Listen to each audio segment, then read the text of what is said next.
Okay, good morning to my government students. Today's going to be your last day of notes on the Supreme Court.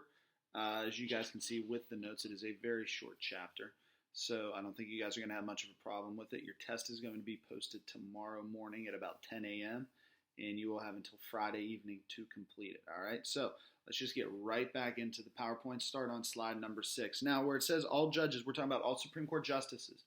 They can earn a maximum of $21,000 extra dollars a year if they teach, if they give lectures at colleges or anything like that, because most of them still have some sort of degree to where they are allowed to do that. They can't make a full salary doing it, but they can get up to $21,000 extra dollars a year for teaching classes, probably based on law, constitutional law, judicial precedent, those sorts of things. But they are allowed to do that. Okay. Next slide, slide 7. There have only been in U.S. history 2 African American Supreme Court justices. The first one was Thurgood Marshall, and I believe, and I'll get back to you, he was in the late 50s when he was sworn in as the first African American Supreme Court justice. The second one, though, name is Clarence Thomas. Clarence Thomas is still, to this day, on the Supreme Court. All right. He was appointed. Now, there was some controversy with his appointment as far as a sexual harassment allegation by a woman named Anita Hill. But he went through anyway, and he was he was voted in, and he became a Supreme Court justice. I believe it was under George H.W. Bush, so I want to say either 90 or 91 is when he became a Supreme Court justice. But still to this day, 2020, Clarence Thomas is still presiding over the bench. Okay? Next. Now, every year when we think about the Supreme Court, they're the supreme law of the land, right? Every year there's at least 10,000 cases that are sent to them for them to hear, right? They don't hear 10,000 cases. There's only 365 days a year. That would mean they would have to hear 3 cases a day for that to happen. They only hear between 130 and 150 cases a year. Now, remember, this is the Supreme Court. This isn't the court in Washington County or Allegheny County, Pittsburgh, or even in Harrisburg for the state court. This is the Supreme Court, all right, the highest court of all the land. So they're only going to hear the biggest cases. So of the 10,000 that are sent to them, they only hear between 130 and 150 usually. Now, it can be more, it can be less, depending on certain things. The one thing they follow, though, is called the Rule of 4. And what the Rule of 4 is, remember, there's 9 Supreme Court justices. If 4 of them want to hear a specific case, then that case will be heard. It's called the Rule of 4. If 3 of them want to hear it, it's probably not going to be heard. But if at least 4 of those sitting members want to hear that case, the case will go in front of the Supreme Court. Okay? Next. Normally, remember when I talked about yesterday how the president appoints or nominates these Supreme Court justices. I'm sorry.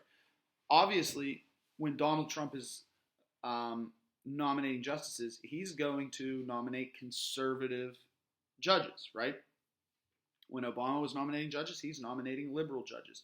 So we know what liberal and we know what conservative means in the sense of politics, in the sense that we talked about, like, if you're a liberal, what do you believe? If you're a conservative, what do you believe? Well, justices is not completely the same, all right? If you are considered what is known as a liberal judge, you tend to believe that the Constitution can be changed over time, that, hey, this thing was written in 1787, maybe we can put some changes to it. Maybe we can make some amendments to it. If you're a liberal judge, you feel that that document can be changed over time. If you're a conservative judge, and once again, this isn't every single case every single time, but if you're a conservative judge, what that typically means is the Constitution cannot change over time. All right, liberal means they can change over time. Justices mean they cannot change over time. What the Constitution says is what goes. All right. Now, number 10, or slide 10, I'm sorry. Whenever there are decisions, okay, the ruling of the Supreme Court, when a decision is made, is known as what is known as the opinion. All right. And the opinion is essentially, this is what we believe, this is what it is. Okay. concurring opinion, if the opinion is concurring, what that is essentially saying is, I agree with what the opinion is. I agree with what the rule was, but for different reasons. All right. So, like, let's say Hannah Siege wants to go to Cal to be a sports broadcaster. All right. I could say, I agree that Hannah should go to Cal, but I agree because it's a good education school. I'm agreeing with the decision, but for a different reason. All right. I'm agreeing with the decision, but for a different reason. And finally, you have what is known as a dissenting opinion. And a dissenting opinion would be one of the judges on the Supreme Court that disagrees with what the overall opinion or the overall ruling was. All right. So if the decision by the Supreme Court is Hannah Siege is going to go to Cal to be a sports broadcaster, the dissenting opinion may be something along the lines of Justice Wright says, I disagree with that. I felt that Hannah should not go to Cal, even though that's what the decision is. Okay? That is it as far as what the notes are going to be for it. So, study the notes, study the YouTube lectures, and study for the test tomorrow. You will have Thursday and Friday to complete the test. All right? Good luck, guys. Talk to you soon. Bye.